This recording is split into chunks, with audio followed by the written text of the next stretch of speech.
The unexpected turn. Jane Carter had always been an early riser, but today was different. The alarm clock blinked 7:30 a.m., mocking her with the realization that she was already behind schedule. As the sun spilled through the cracks of her tiny apartment's curtains, Jane leaped out of bed, her mind racing. She fumbled with her clothes, hastily applying makeup as she muttered a quick prayer that the bus wouldn't be late. It was her fourth week at a new job, and punctuality was crucial, especially since her boss, Mr. Hamilton, had made it clear that any tardiness would be grounds for dismissal. Jane's new role as a junior executive assistant at a prominent tech firm was her chance to finally prove herself. It had been a long road of odd jobs, from waitressing to retail, but this position was a step closer to her dream of making a mark in the corporate world. Her mother's voice echoed in her head, urging her to seize every opportunity. Jane had grown up hearing tales of resilience and the importance of hard work. Her mother, a single parent, had juggled two jobs to put food on the table, and Jane was determined to honor that legacy. Running down the steps of her building, Jane could feel her heels slipping slightly on the damp concrete. The city of Chicago was bustling, the streets alive with the morning rush. Her heart pounded as she joined the throngs of people marching towards their destinations. She darted into the corner cafe, her go-to spot for a quick caffeine fix. As she waited in line, her gaze fell upon the clock. She had precisely 10 minutes to make it to the office on time. "Good morning, Jane," the usual. Linda, the elderly barista, greeted her with a warm smile. Jane nodded, tapping her foot anxiously. "Yes, please. And make it quick, Linda. I'm running late." Linda chuckled, moving with a speed that belied her age. "Running late? That's not like you. Here you go, sweetie. Extra shot, just like you need." Jane grabbed the coffee with a grateful smile. "Thanks, Linda. You're a lifesaver." She rushed out the door, the scalding coffee warming her hands as she weaved through the morning crowd. The rhythmic click of her heels on the pavement echoed her urgency. Jane rehearsed her excuse for Mr. Hamilton in her head. He was known for his strict adherence to punctuality and had little patience for excuses. "Mr. Hamilton, I'm sorry I'm late because—" She started, but her thoughts were abruptly interrupted. Ahead, Jane noticed a man in his mid-30s, wearing a business suit, leaning against a building with a pallor that stood out even in the gray morning light. He looked disoriented, his breaths coming in shallow gasps. Jane hesitated, her eyes flicking between her watch and the man. She took a deep breath and approached him. "Sir, are you okay?" she asked, her voice laced with concern. The man turned to look at her, his eyes unfocused. I don't know," he stammered. Before Jane could react, the man's knees buckled, and he collapsed. Jane dropped her coffee, lunging forward to catch him before his head could hit the pavement. "Help. Someone call an ambulance." Jane shouted, her voice rising above the din of the city. People slowed, some even stopping to watch, but no one moved to help. Jane fumbled with her phone, dialing 911 with shaking hands. 911, what's your emergency?" The operator's voice came through, calm and measured. "There's a man here on the street, unconscious. Please send an ambulance." Jane said, her voice trembling. "Stay with him. What's your location?" Jane glanced around, panic creeping in as she tried to identify her surroundings. "We're at the corner of Michigan Avenue and 8th Street, right outside Mike's Cafe," she replied, her heart racing. "An ambulance is on its way." "Is he breathing?" Jane leaned in close, her ear near his mouth. She could hear faint, irregular breaths. "Yes, but it's weak and erratic," she reported. "Good. Check his pulse if you can," the operator instructed. Jane took his wrist, feeling for a pulse that was barely there. "I think so, but it's faint," she said, her voice thick with anxiety. "You're doing great. Just stay with him until help arrives." Jane nodded, though no one could see her. She clutched the man's hand, whispering words of reassurance. "Hang in there. Help is coming." "Please just hold on," she murmured. Minutes felt like hours as she knelt beside him, her mind racing with 1,000 thoughts. What if the ambulance didn't arrive in time? What if she couldn't save him? A small crowd had gathered, murmuring amongst themselves, but none offered assistance. Finally, the piercing sound of sirens cut through the air, and Jane exhaled a breath she didn't realize she'd been holding. The paramedics rushed to the scene, swiftly assessing the situation. "What happened?" one of them asked, kneeling beside Jane. "He just collapsed," Jane explained. "I tried to keep him stable about him and what's wrong." "You did the right thing," the paramedic assured her. "Jim, get the defibrillator. We're looking at a probable heart attack." They worked quickly, attaching monitors and checking vitals. In a blur of efficiency, they loaded the man onto a stretcher. "Are you a relative?" a paramedic asked Jane. "No, just a passerby," she answered, feeling an unexpected attachment to the man whose life she stumbled upon. "Can I come with you to the hospital? I don't want to leave him alone." The paramedics exchanged a look before nodding. "All right, come on. We might need more information." Jane climbed into the ambulance, her heart heavy with worry. The man was rushed into intensive care upon arrival, and Jane found herself standing awkwardly in the hospital hallway, filling out paperwork as a non-relative. "Thank you for doing this," a nurse said, her eyes kind. Most people would have walked by. Jane shrugged, feeling embarrassed by the praise. "I couldn't just leave him there." She sank into a plastic chair, the weight of the morning's events finally hitting her. She glanced at her phone, realizing she was now 3 hours late for work. Panic surged through her as she debated her next move. Should she stay and find out what happened to the man, or go to work and explain herself to Mr. Hamilton? The decision felt impossible. Just then, a doctor approached. "Miss Carter?" he asked, glancing at the chart in his hands. "Yes, that's me," Jane replied, standing up quickly. "He's stable," the doctor said with a smile. "He had a heart attack, but thanks to your quick action, he's going to be okay. You probably saved his life." Jane's legs nearly gave out from the relief. "Thank God," she whispered, tears prickling to the corners of her eyes. "We'll keep monitoring him, but he's past the critical stage," the doctor continued. "Thank you for your help, Miss Carter. We need more people like you." Jane smiled faintly. "I only did what anyone would do." The doctor shook his head. "Unfortunately, not everyone would. You should be proud." After leaving the hospital, Jane flagged down a cab, her mind racing as she considered what to say to Mr. Hamilton. She knew he wouldn't care about the details. All he would see was her tardiness. As the cab sped towards her office, Jane rehearsed her explanation, but her nerves made her stumble over the words. When she finally arrived, she could feel the eyes of her colleagues on her, whispers trailing her as she made her way to Mr. Hamilton's office. "Jane, where have you been?" "Mr. Hamilton is furious." "Lucy," the receptionist whispered urgently. "I know," Jane sighed, her heart sinking. She knocked on Mr. Hamilton's door, her stomach churning. At his gruff command, she entered, bracing herself for the inevitable. "Miss Carter, you're 3 hours late," Mr. Hamilton barked, his face flushed with anger. "You've jeopardized an important deal today. Save your excuses. You've let the whole team down." Jane swallowed hard. "I can explain, Mr. Hamilton. There was a man on the street and he collapsed. I couldn't just leave him. I called an ambulance and he—" "I'm not interested in your stories, Miss Carter," Mr. Hamilton cut her off, his tone icy. "This isn't some charity. You're paid to be here on time and do your job. You should have called. You're clearly not fit for this company. You're dismissed." Jane stood there stunned. "Please, Mr. Hamilton, give me another chance. I'll make up the time. I'll work late. Enough," he snapped, turning his back to her. "You're fired. Pack your things and leave." Jane felt the tears spill over as she turned and walked out of his office. Lucy met her with a sympathetic look. "Oh, honey," she whispered. "He fired you, didn't he?" Jane nodded, unable to speak through the lump in her throat. "That old jerk," Lucy muttered. "Don't worry, Jane. You'll find something better. Do you want me to talk to him?" Jane shook her head, a sad smile tugging at her lips. "No, thanks." A twist of fate. Jane's days blurred into a relentless cycle of job applications, rejections, and hospital visits. Each morning, she woke up with a mixture of hope and dread, determined to make something work. As she left her apartment, she would take a moment to glance at the stack of bills on her kitchen table, feeling their weight grow heavier with each passing day. Despite the mounting pressure, she refused to give up. She knew she had to keep pushing forward. On a rainy Wednesday afternoon, Jane found herself back at the hospital. The familiar hum of fluorescent lights and the antiseptic smell of the corridors were becoming all too familiar. She had grown accustomed to the sympathetic nods from nurses and the quiet conversations with the unconscious man in room 305. As she entered the room, she noticed a new chart at the foot of the bed and a different nurse checking the monitors. "Hi," Jane greeted softly, slipping into the chair beside the bed. The man's face was still pale, but there was a slight change. His breathing seemed steadier, and his color was marginally better. The nurse, a young woman with kind eyes, smiled at her. "Hello, are you family?" Jane shook her head. "No, just someone who found him when he collapsed. I've been visiting him." The nurse nodded, jotting down some notes. "He's doing a bit better. The doctors are hopeful. It's nice that you've been coming. Not many people would." Jane glanced at the man's still form, squeezing his hand gently. I feel like I can't leave him alone, it's strange, but I feel connected to him somehow." The nurse finished her notes and turned to Jane. "You're doing a good thing. Keep talking to him. Studies show that patients in comas can sometimes hear what's going on around them. Your presence might be making a difference."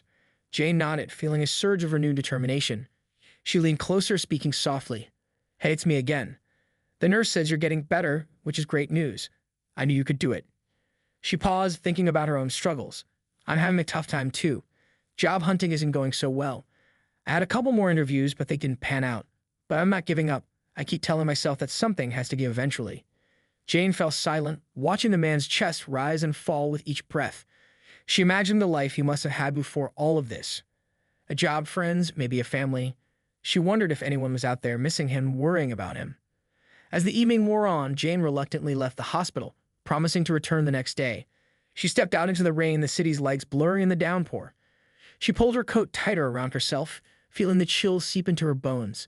As she walked, she couldn't help but think about how everything seemed to be slipping out of her control. Jane took shelter in a nearby diner, ordering a coffee to warm herself up. She pulled out her laptop and connected to the Wi-Fi, determined to send out more applications. She scrolled through job listings, her eyes scanning for anything remotely promising. After several hours of searching and rewriting her cover letters, she finally shut her laptop, feeling drained. On her way out, she noticed a flyer on the bulletin board by the door. Community job fair, tomorrow at 10 a.m. Her heart skipped a beat. This could be the break she needed. She quickly took a photo of the flyer with her phone, making a mental note to attend. That night, Jane tossed and turned in bed, her mind racing with thoughts of the job fair and the man in the hospital.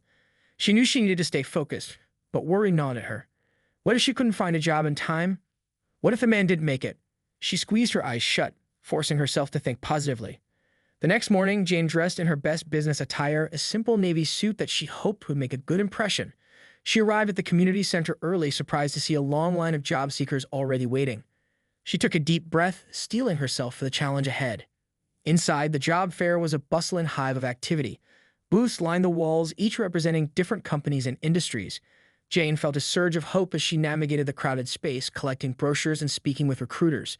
She put on her brightest smile, answering questions and handing out her resume.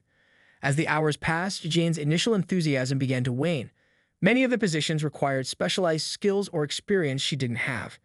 The rejections started to pile up again, and she could feel her optimism slipping away. She made her way to the final booth, trying to muster up one last burst of energy.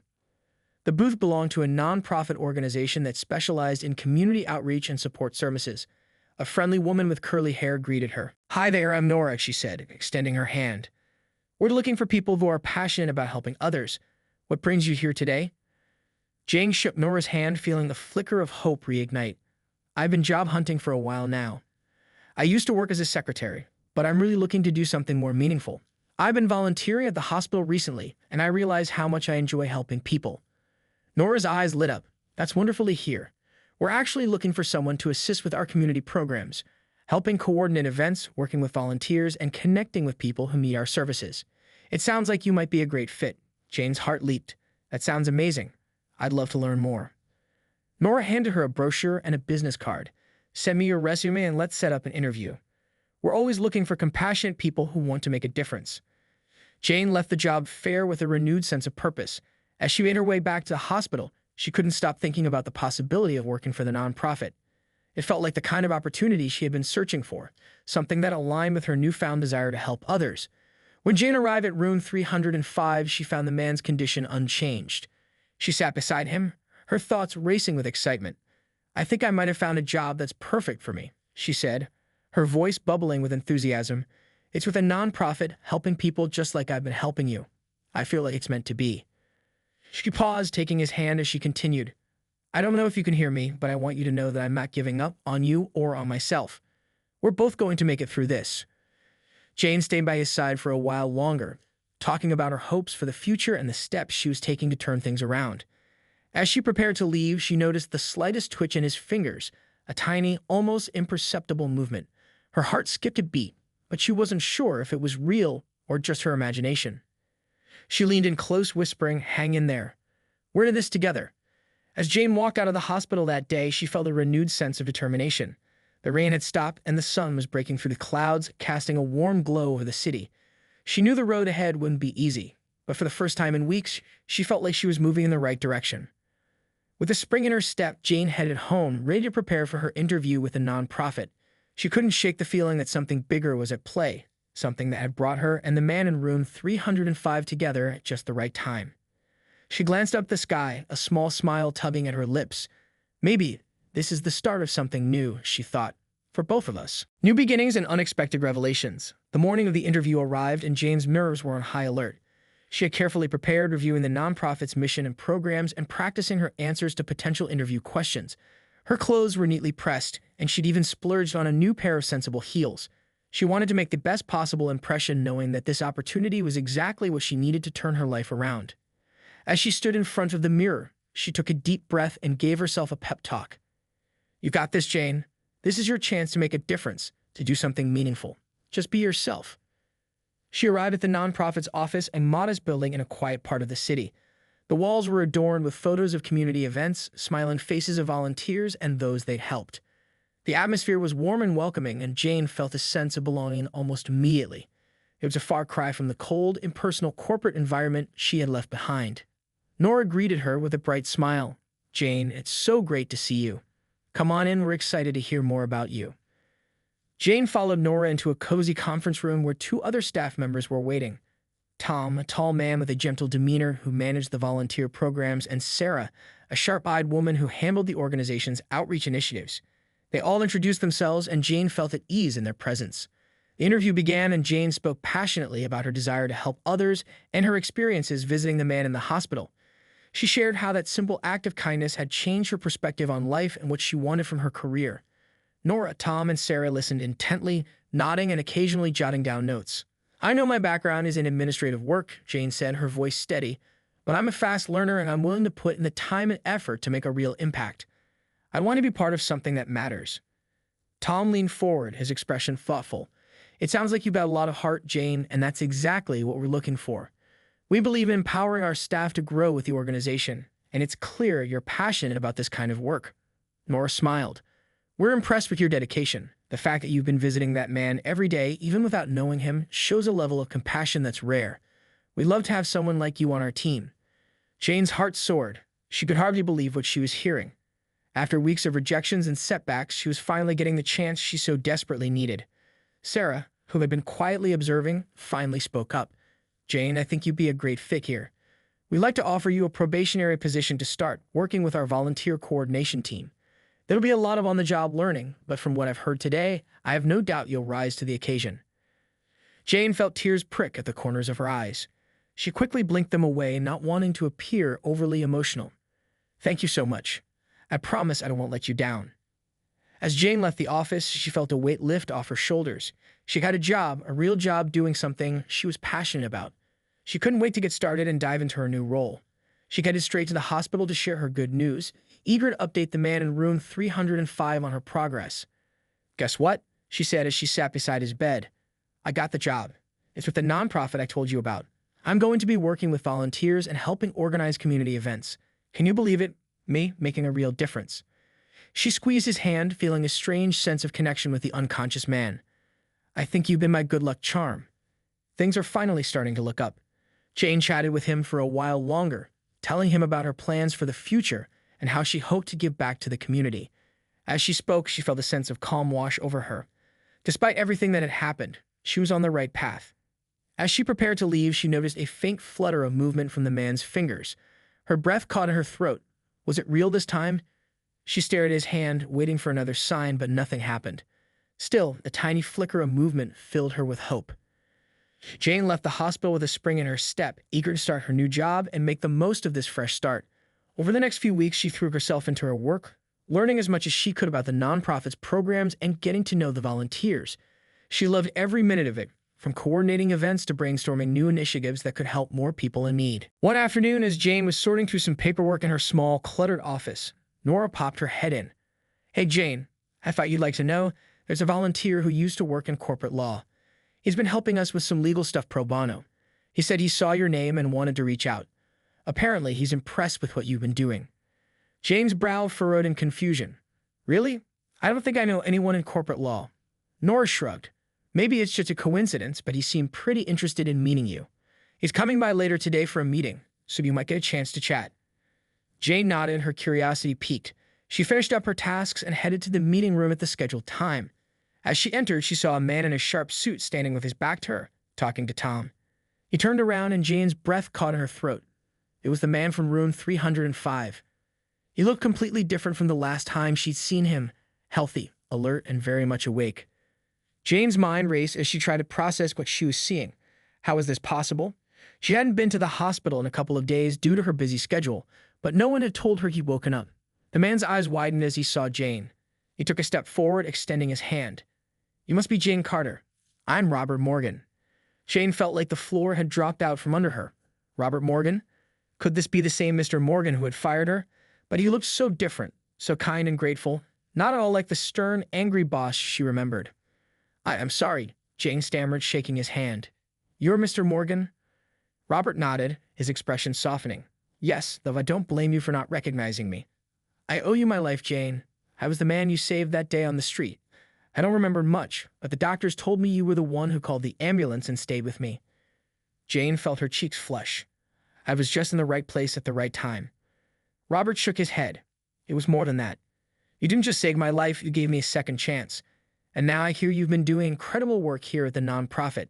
I can't thank you enough for what you did." Jane was at a loss for words. This was the man who had fired her without a second thought, and now he was standing in front of her, expressing gratitude for saving his life. The irony was almost too much to process. Robert continued, his voice sincere.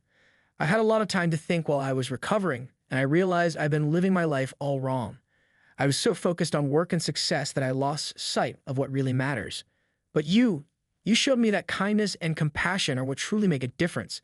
That's why I decided to step away from my corporate job and put my skills to use helping others." Jane listened in awe as Robert explained how he wanted to get involved with a nonprofit, using his legal expertise to support their mission. It was a complete turnaround from the man she had once known, and Jane couldn't help but feel a sense of satisfaction. "Thank you, Jane," Robert said, his voice thick with emotion. "You not only saved my life, you inspired me to change it." Jane smiled, feeling a warmth spread through her chest. "I'm glad you're here, Robert, and I'm glad we both got a second chance." As they talked, Jane realized that life had a way of bringing people together in the most unexpected ways. Her decision to stop and help a stranger had set off a chain of events that led her to this moment, working at a job she loved, surrounded by people who shared her values, and reconnecting with someone who had once been just another face in the crowd. Later that evening, as Jane reflected on the day's events, she couldn't help but feel grateful for the twists and turns her journey had taken. It hadn't been easy, but she had persevered, and in the end, she had found her purpose. With a sense of peace, Jane closed her eyes, ready to embrace whatever the future held. She knew that as long as she kept moving forward, she could handle whatever came her way. And for the first time in a long time, she felt truly hopeful about the road ahead. A new chapter in the power of forgiveness. In the weeks that followed her unexpected reunion with Robert Morgan, Jane found herself in a whirlwind of activity. The nonprofit was expanding its programs, and Jane's role was evolving rapidly. She was no longer just the new hire eager to prove herself. She was becoming a pivotal member of the team, respected for her dedication and innovative ideas. Robert had integrated himself into the organization seamlessly, offering his legal expertise to help secure funding and navigate the complex regulations that came with running a nonprofit. He was there almost every day, meeting with staff, attending community events, and even volunteering his time outside of his professional duties. It was clear he was genuinely committed to this new path, and Jane couldn't help but be impressed by the transformation she witnessed. Despite their shared history, Jane and Robert's relationship was still evolving. They worked well together, often bouncing ideas off each other and finding creative solutions to the challenges the nonprofit faced. However, there was an unspoken tension between them, a lingering sense of the past that neither had fully addressed. Jane often caught herself wondering if Robert remembered her as the employee he'd fired without a second thought, and whether that would ever come up in conversation. One evening, after a particularly long day of preparing for a major fundraising event, Jane found herself alone in the office. She was sorting through a stack of flyers when Robert walked in, carrying 2 steaming cups of coffee. "I figured you could use a pick-me-up," he said, handing her a cup. "You've been working nonstop. I don't think I've ever seen someone so committed." Jane accepted the coffee with a grateful smile.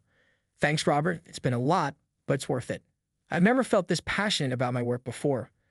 Robert nodded, leaning against the doorframe. "I can tell. You're doing an incredible job, Jane. This place is lucky to have you."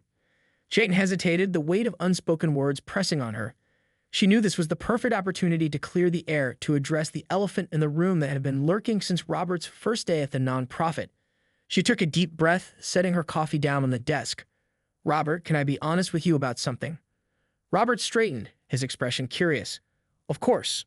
What's on your mind?" Jane looked down at her hands, trying to find the right words.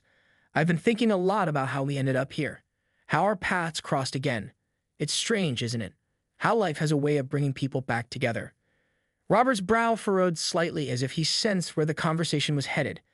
It is strange, but I'm grateful for it. Jane nodded and took the plunge. You might not remember this, but I used to work for your company. I was in the administrative department. You fired me. Robert's eyes widened in shock, and he took a step back, visibly stunned. Jane, I didn't know. I swear, I had no idea. Jane held up a hand, stopping him. It's okay.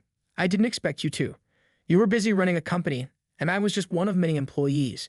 But it's something I've been carrying with me, and I felt like I needed to say it out loud. Robert's face softened, a look of regret washing over him. Jane, I'm so sorry.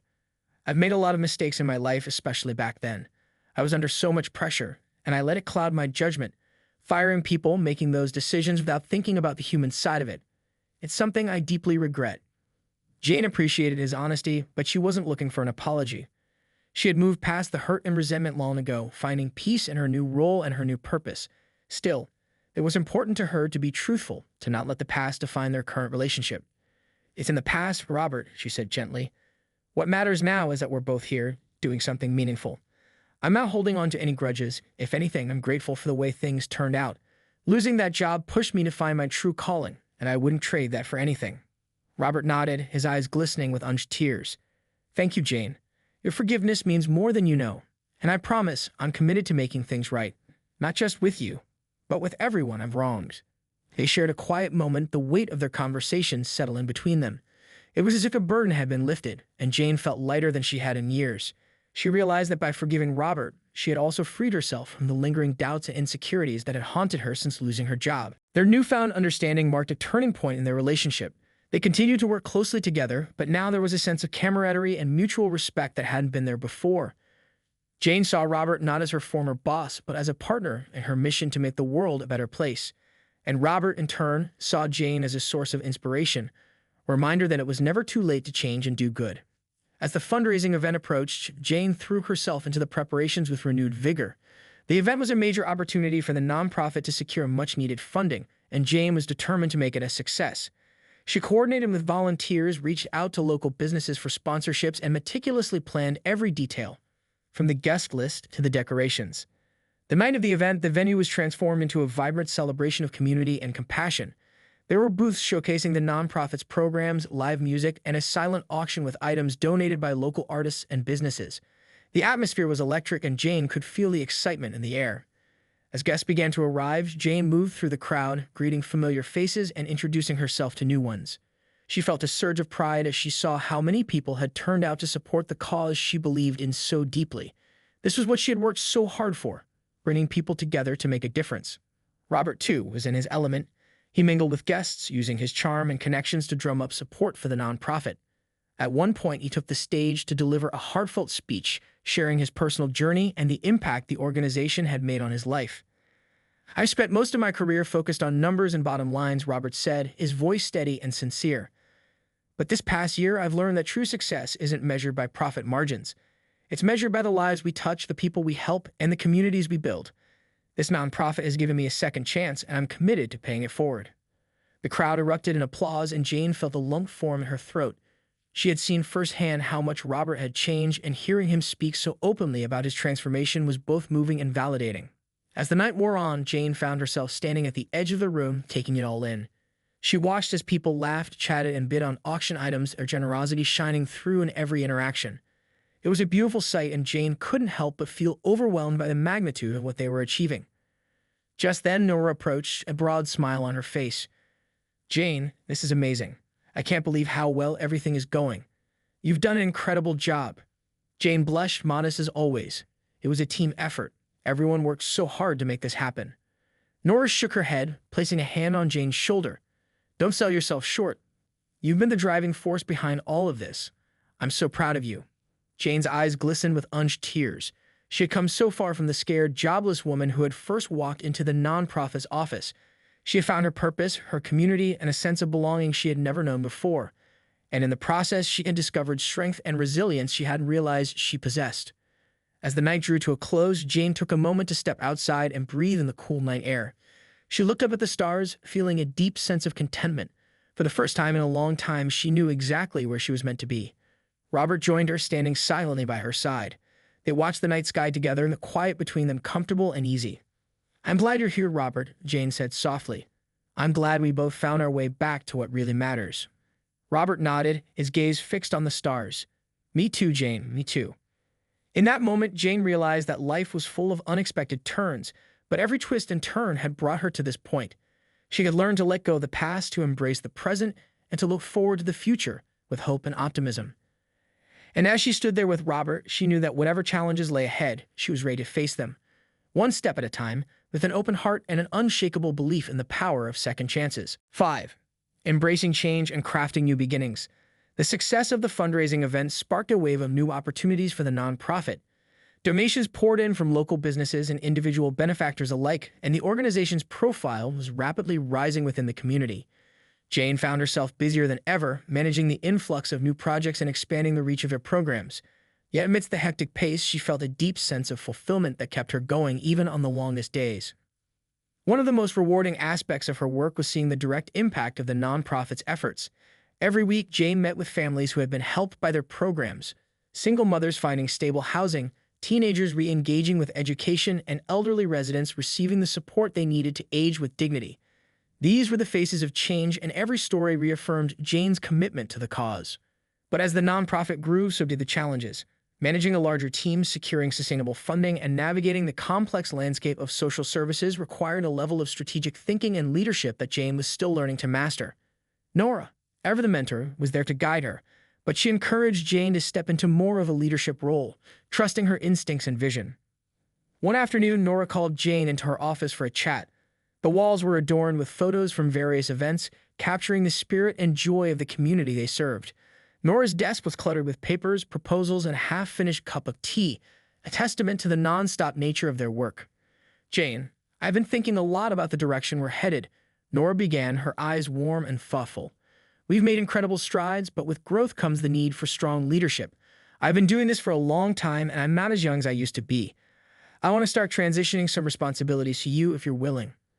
Jane's heart skipped a beat. She had never imagined herself in a senior leadership role so soon, and the thought was both exhilarating and daunting. "Nora, I'm honored. But are you sure? You're the heart and soul of this place. I don't know if I'm ready to fill your shoes." Nora chuckled softly. "Jane, no one can fill anyone else's shoes. But I've watched you grow, and I see how the staff and the community respond to you. You have a natural gift for this work, and I think you're more ready than you realize. Besides, I'm not going anywhere. I'll be here to support you every step of the way." Jane nodded, a mixture of nerves and excitement bubbling up inside her. "Thank you, Nora. I'll do my best. I want to make sure we keep moving forward together." Nora's eyes sparkled with pride. "That's all I can ask for. We're in this together, and I have complete faith in you." With Nora's encouragement, Jane began taking on more leadership tasks. She led staff meetings, spearheaded new initiatives, and worked closely with Robert to secure partnerships that would help the nonprofit thrive. The work was challenging, but Jane thrived under the pressure, drawing on her passion and determination to drive her forward. Robert, for his part, was a constant source of support. They had grown closer since their conversation about the past, and their professional relationship had deepened into a genuine friendship. Robert often sought Jane's input on legal matters, valuing her insights and perspective. He had become a true advocate for the nonprofit, using his connections to open doors and bring in new resources. One afternoon, as they were reviewing a grant application together, Robert glanced at Jane thoughtfully. "You know, Jane, I've been thinking about your journey. From where you started to where you are now, it's pretty remarkable. Have you ever considered sharing your story more publicly? I think it could inspire a lot of people." Jane looked up, surprised. "I don't know, Robert. I've always been more of a behind-the-scenes person. I'm not sure my story is all that interesting." Robert shook his head, smiling. "That's where you're wrong. Your story is one of resilience and reinvention. It's about finding your purpose and creating change, even when the odds are stacked against you. People need to hear that, especially those who are struggling to find their own path." Jane pondered his words. She had always been private about her personal journey, preferring to let her work speak for itself. But the idea of sharing her experiences to inspire others was appealing. She had seen firsthand the power of storytelling to connect and motivate people, and perhaps her story could do the same. "Maybe you're right," Jane admitted. "If it can help someone else see that they can turn things around, it's worth it." Encouraged by Robert's suggestion, Jane agreed to be featured in a local magazine's article on community leaders making a difference. She spent hours with the journalist recounting her journey from the corporate world to her role at the nonprofit. As she spoke, she realized how far she had come and how much she had grown. It was a cathartic experience, one that allowed her to reflect on her past struggles and triumphs with a new sense of clarity. The article was published a few weeks later, and the response was overwhelming. Jane received messages from people all over the city, former colleagues, acquaintances, and complete strangers who had been touched by her story. Many shared their own challenges and how they had been inspired to pursue their passions or give back to their communities. One message in particular stood out. It was from a young woman named Alicia, who had recently lost her job and was feeling lost and directionless. Alicia wrote about how reading Jane's story had given her hope and the courage to start volunteering in a local shelter.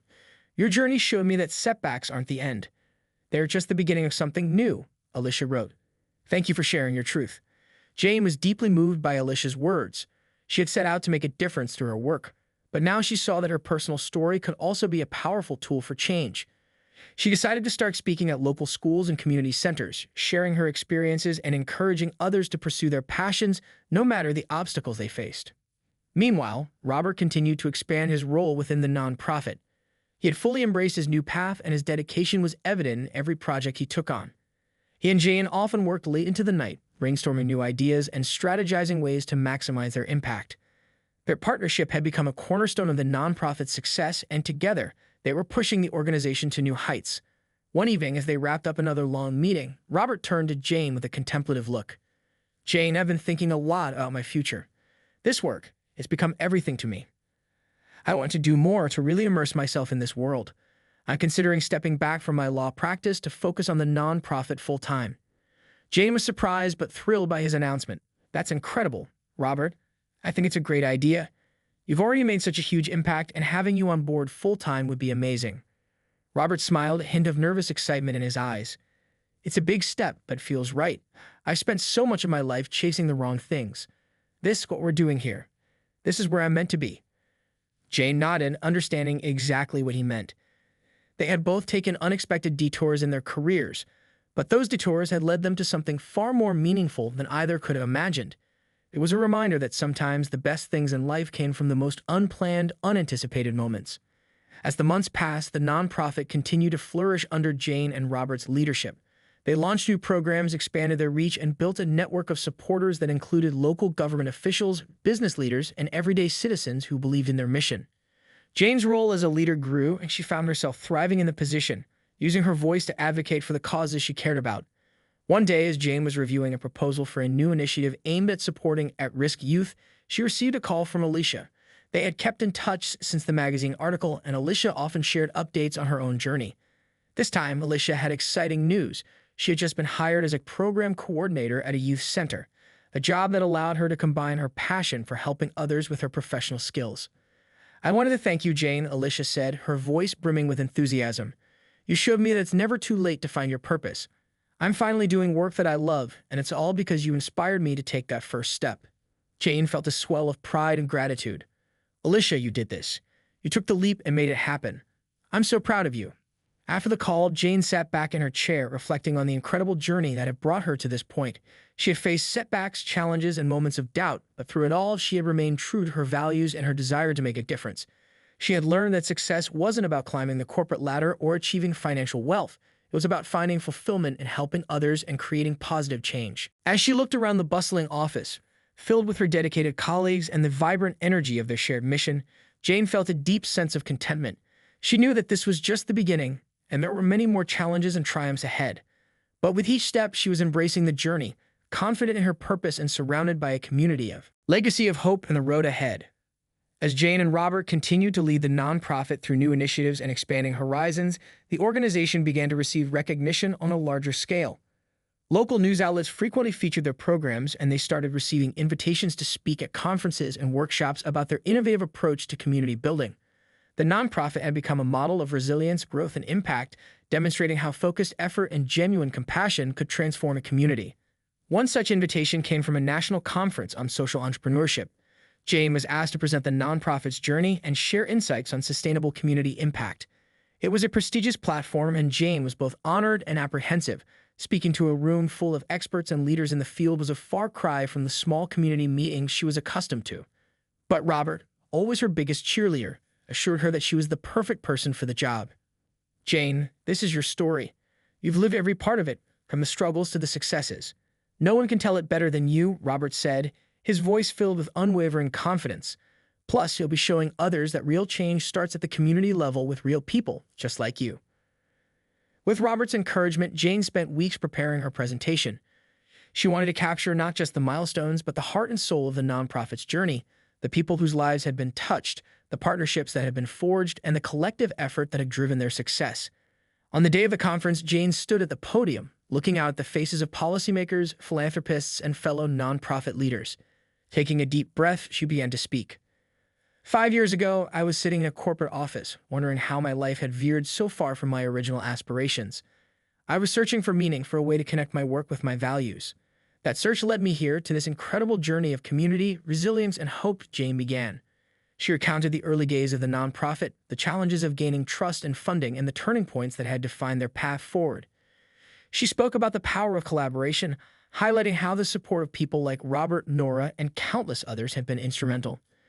Jane's voice wavered slightly as she shared stories of the individuals they had helped: the single mother who had found stable employment through their job training program, the teenager who had gone from dropping out of school to graduating with honors, the elderly man who found companionship in their community center after years of isolation. These were not just numbers or success stories. They were the heartbeat of the nonprofit's mission. Change doesn't happen overnight, and it doesn't happen in isolation. It takes a village. It takes courage to take the first step and persistence to keep going even when the path isn't clear. But every step, no matter how small, moves us closer to the world we want to see, Jane concluded, her eyes scanning the audience. "I hope that our story inspires you to look at the communities around you and see not just the needs, but the potential. Because when we invest in people, when we believe in their capacity to overcome and thrive, that's when true transformation happens." As Jane finished her presentation, the room erupted into applause. She felt a mix of relief, pride, and overwhelming gratitude. Afterward, attendees approached her with questions, praise, and offers to collaborate. Many shared how her words had resonated with them, reigniting their own passion for the work they were doing.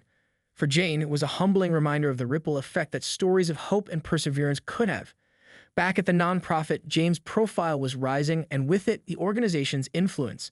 They began to secure larger grants and partnerships, allowing them to expand their services and reach even more people. They opened a new community center on the other side of town, offering after-school programs, job training, and health services. The ribbon-cutting ceremony was attended by local officials, media, and dozens of community members who had been touched by the nonprofit's work. At the heart of this growth was the unwavering bond between Jane and Robert. Their partnership had evolved into something akin to a sibling relationship, marked by mutual respect, occasional disagreements, and a shared vision that kept them moving forward together. Robert had indeed stepped back from his law practice to dedicate himself full-time to the nonprofit, a decision he described as the best one he'd ever made. One evening, as they sat in the new community center reviewing plans for the upcoming year, Robert turned to Jane with a thoughtful expression. "You know, Jane, I've been thinking about where we go from here. We've accomplished so much, but I can't shake the feeling that we're just scratching the surface." Jane nodded, sipping her coffee as she considered his words. "I feel the same way. There's always more to do, more people to help. Sometimes it feels like no matter how much we expand, there's always another challenge waiting around the corner." Robert chuckled. "That's the beauty and the burden of this work, isn't it? But I was thinking, what if we took our approach beyond this community? There are so many towns and cities facing the same issues. Maybe it's time to think about scaling our model, creating a network of nonprofits that work together, share resources, and amplify each other's impact." Jane's eyes widened. The idea was ambitious, but it was also exciting. A network. That's a huge step. But I love it. We've built something special here. Why not share it with others? They spent the next few months developing a proposal for what they called the Community Impact Network. The concept was simple: partner with existing nonprofits in other regions, provide them with the tools and training needed to replicate the success they'd seen locally, and create a support system that allowed them to share best practices and resources. They pitched the idea to their board, who were enthusiastic about the potential to broaden their impact. The first pilot program was launched in a neighboring city, and Jane and Robert were deeply involved in mentoring the new team, helping them navigate the early challenges and celebrating their initial successes. The pilot was a success, and soon other nonprofits were reaching out, eager to join the network. Within a year, they had expanded to 5 additional cities, each replicating the community-centered approach that had proven so effective. As the Community Impact Network grew, Jane began to reflect on the legacy they were building. It was no longer just about the work they were doing in their own backyard. It was about creating a sustainable, scalable model that could empower communities far beyond their immediate reach. Jane often thought about Nora. who had been her first mentor and who continued to play a vital role behind the scenes. Nora's belief in her had set Jane on this path, and Jane was determined to pay that forward by mentoring the next generation of leaders. One afternoon, Jane received a letter from a high school student named Malik who had attended one of her talks at a local youth conference. Malik wrote about how he had grown up in a rough neighborhood, surrounded by challenges and limited opportunities. But after hearing Jane speak, he felt inspired to make a difference in his own community. He had started a small club at his school focused on volunteerism and was dreaming of one day starting his own nonprofit. "Your story showed me that it doesn't matter where you start. It matters where you're willing to go," Malik wrote. "I want to be part of the change just like you." Jane read Malik's words with tears in her eyes. She had set out to make a difference through her nonprofit work, but she was now seeing that the impact extended far beyond what she had ever imagined. Every talk, every article, every person they helped was part of a larger tapestry of hope and possibility. Jane knew that Malik's journey was just beginning, and she was excited to see where it would lead. As the nonprofit continued to grow, Jane and Robert found themselves busier than ever. But amidst the long hours and constant demands, they made a point to celebrate the small wins, the emails from grateful families, the milestones of the people they serve, and the camaraderie of their dedicated team. They knew that the work would never truly be finished, but that was okay. They had built something that could endure, something that would continue to evolve and inspire long after they were gone. One evening, as Jane locked up the office, she paused to look at the wall of photographs that chronicled their journey. There were images from their earliest events, pictures of the community members they had helped, and snapshots of the many volunteers and staff who had become like family. Each photo was a testament to the power of collective effort and the belief that everyone, no matter their background or circumstances, deserved a chance to thrive. Jane smiled, feeling a deep sense of peace. She knew that the road ahead would be filled with new challenges and opportunities, but she was ready. With Robert by her side, Nora's wisdom guiding her, and a community of supporters rallying behind them, the future looked bright. They had come so far, and there was still so much more to do. As she turned off the lights and stepped into the cool evening air, Jane took a moment to appreciate the journey that had brought her here. From her corporate beginnings to the heart of community change, she had learned that true success was not about titles or accolades. It was about impact, legacy, and the quiet, unyielding hope that one person's efforts could change the world. And with that, Jane walked into the night, her heart full and her spirit ready for whatever came next.